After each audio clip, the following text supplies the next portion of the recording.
Pessoal, vamos continuar a nossa série então hoje com o episódio que vai falar sobre a Leni Riefenstahl e o filme Triunfo da Vontade.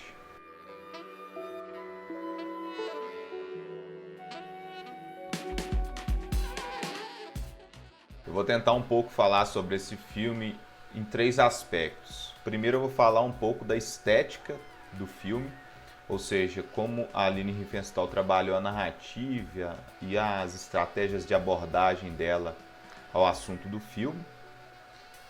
O segundo aspecto será o aspecto político, um pouco do panorama político da época, que vai interferir e vai se relacionar com a narrativa do filme também, mas também vai dar ensejo para a gente concluir com as questões da pós-verdade. O primeiro assunto que a gente pode então falar sobre esse filme seria a estética do filme e como a Leni Riefenstahl trabalhou os elementos ali visuais na narrativa. A gente sabe que a Leni Riefenstahl é uma cineasta talentosa. Esse filme foi filmado com uma estrutura muito grande, muitos cinegrafistas, mais de 170 pessoas participaram da produção desse filme, foram mais de 44 cinegrafistas, e a Leni Riefenstahl coordenou muito bem as ações da equipe. A gente percebe uma série de planos, de sequências, de montagem, de enquadramentos que serão influentes na história do cinema, até mesmo em ficções que retratam um líder guiando uma multidão, perante uma multidão. A Leni Riefenstahl, ela foi uma cineasta muito feliz na produção desse filme, porque ela coordenou muito bem as ações do filme e gerou um resultado muito positivo para as pretensões dela. É um filme bem feito, a qualidade da cineasta é inegável, mas o tema, o assunto do filme, por retratar Hitler, ele gera uma série de confrontos, uma série de condenações até com relação à cineasta. Mas não dá para negar que é uma cineasta talentosa, né? A Leni Riefenstahl já tinha produzido outros filmes e depois produziu um filme, por exemplo, da Olimpíada de 1936 em Berlim. Esse filme também das Olimpíadas foi referência, inclusive, para transmissões esportivas posteriormente. Ou seja, foi um filme muito bem produzido, era uma cineasta talentosa, com um olhar muito refinado em termos cinematográficos. Ela trabalha nesse filme Triunfo da Vontade, ela trabalha uma narrativa que coloca o Hitler como um messias.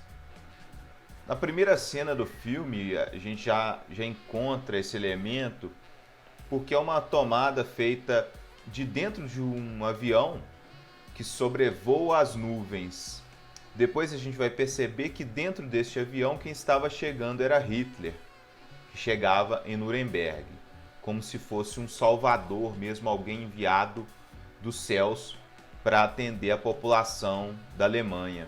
O avião sobrevoando a cidade de Nuremberg, por exemplo, é outra simbologia que pode ser associada. Muita gente, muitos analistas desse filme, muitos críticos desse filme analisam como esse sobrevoo do avião como se fosse um sobrevoo da águia, que foi um símbolo também do nazismo.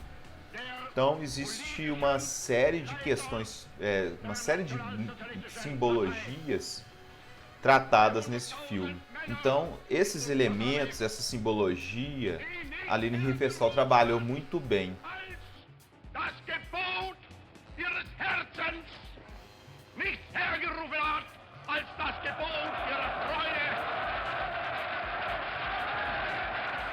Então, esses são foram os aspectos estéticos do filme de maneira geral. Tem um monte de aspectos que a gente poderia falar a mais com relação à estética, mas dentro do espaço que a gente tem aqui, creio que seja suficiente para vocês pesquisarem aí mais.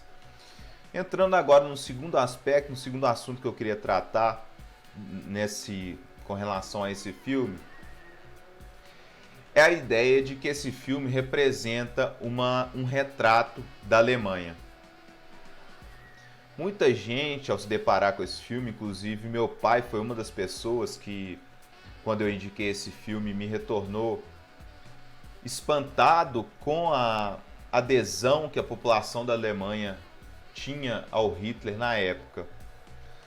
Só que é bom sempre lembrar que essa unanimidade que aparece no filme, ela tem que ser sempre colocada em perspectiva, porque o filme trata de um encontro do Partido Nazista que, por óbvio, vai ter uma interação com a cidade de Nuremberg das pessoas apoiadoras do nazismo. Esse filme foi feito apenas 19 meses depois da eleição do Hitler. Ou seja, ainda o Hitler estava começando a implantar o seu regime de governo. Menos de 6 meses antes desse filme, Hitler havia massacrado seus opositores dentro do próprio partido dele, na noite conhecida como a Noite das Facas Longas.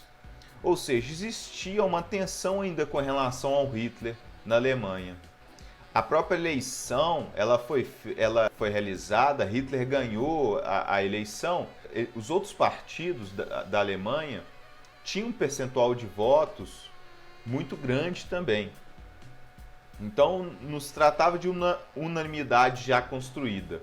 Esse documentário, junto com uma série de outras iniciativas, trabalhou muito bem com uma ideia de criação de uma imagem de um ícone em cima da figura do Hitler. Uma personificação do poder na Alemanha na época. Então esse documentário ele é bem sucedido politicamente também. Existe até um outro documentário, se vocês quiserem dar uma olhada, que é bem interessante, que chama Arquitetura da Destruição, que ele retrata como Hitler se importava. Hitler, para quem não sabe, ele pintava. Ele é um cara que estudou arte antes de entrar na política. E ele trabalhava muito bem com essa questão estética, com a questão das artes, para trabalhar a imagem do que ele queria, qual que era o plano dele para a estética alemã. Ele julgou algumas artes como se fossem degeneradas e outras como se fossem a arte do renascimento da Alemanha. Então é importante a gente ter isso em mente, que na verdade o documentário não retratou ao invés de retratar uma unanimidade, talvez a gente pensar nele como uma construção da unanimidade Hitler, ou a construção de uma popularidade muito grande do Hitler. Outro fator político também que é interessante observar e que a gente pode já associar com a questão da pós-verdade é entender que a Alemanha passou antes de Hitler por um momento muito difícil econômico. E, normalmente, nesses momentos, é o que uma historiografia mostra, a população opta por alguma solução muito taxativa, muito fácil. Uma proposta de solucionar o problema de maneira definitiva. Dessa forma, tem uma tendência de ir para os extremos na questão política. A população, então, enfrentando dificuldades econômicas, ela começa a adotar os extremos da política como proposta de sair desses confrontos econômicos, né, dessas dificuldades econômicas. Então, tanto o Partido Comunista ganhou muito espaço na época na Alemanha, porque também reivindicava para ele essa questão da massa que estava falida, então eles poderiam representar essa massa falida no governo, mas Hitler também flertou com os movimentos, as massas da sociedade alemã de outra maneira. Hitler flertou com essas massas de maneira a tentar incluí-las em algum ideal de um renascimento da Alemanha. Então ele trabalhava dentro desse público-alvo deles, vamos dizer assim, esse eleitor-alvo do Hitler, ele trabalhava na ideia de um pertencimento desses eleitores a uma classe privilegiada, que seria a classe dos germânicos e dos arianos, a gente pode dizer assim. Ou seja, ficou fácil dele delimitar o espaço dele. Então, através dessa identificação, é que Hitler conseguiu esse apoio tão fanático como de alguns dentro do partido nazista e alguns até dentro da sociedade alemã também.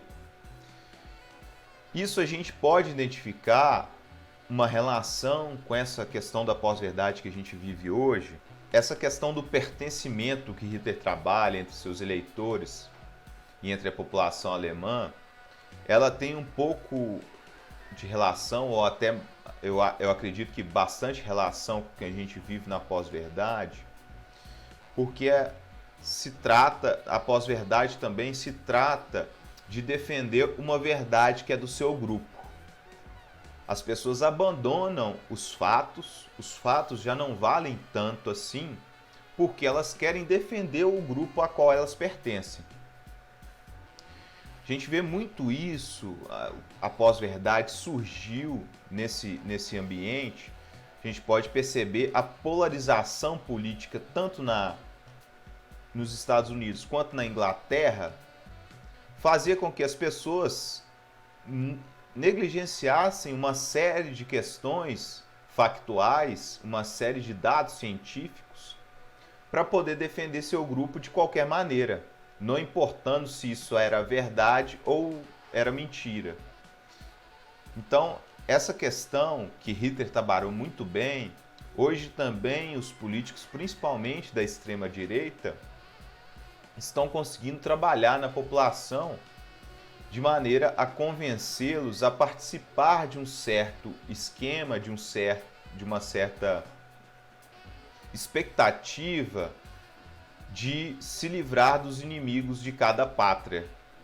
Então, lá nos Estados Unidos também retornou aquela questão do anticomunismo, do anti-esquerdismo, que o Trump também agenciou muito bem, e o Brexit também agenciou essas questões contra o globalismo, né? Contra uma série de questões de diversidade, contra a imigração, uma série de coisas que favoreceu a formação de um grupo muito coeso e de um grupo que se defende e faz questão de defender os posicionamentos dos seus líderes. Existe também uma relação, no caso do Trump e do Bolsonaro aqui também, uma relação com o líder, um espelhamento com o líder, que é muito importante também para a formação desses grupos que negligenciam uma série de fatos para poder proteger o seu líder, acreditando que o seu líder realmente é um enviado. Então, seriam essas as questões que eu traria para o Triunfo da Vontade, para vocês pensarem o Triunfo da Vontade e tentarem trazer um pouco das consequências para os dias de hoje, para a gente falar de pós-verdade. Lembrando mais uma vez que esses vídeos são vídeos introdutórios, então a gente não esgota o tema, apenas para levantar algumas reflexões mesmo. Eu não estou pretendendo aqui dar uma posição definitiva sobre a pós-verdade. Muitos podem contestar, inclusive, essa aproximação que eu faço da pós-verdade com os momentos anteriores aí da história, pela pós-verdade ser um momento, ser um assunto que bastante atual, muito inserido nessa dinâmica de redes, de internet. Mas essa é apenas uma aproximação para a gente ver como a comunicação lida com a pós-verdade, lida com uma certa construção de narrativa. Próximo vídeo a gente discute o Três Canções para Lenin do Vertov e o Five Came Back, se der tempo. A gente discute os dois no mesmo vídeo. Beleza? Valeu!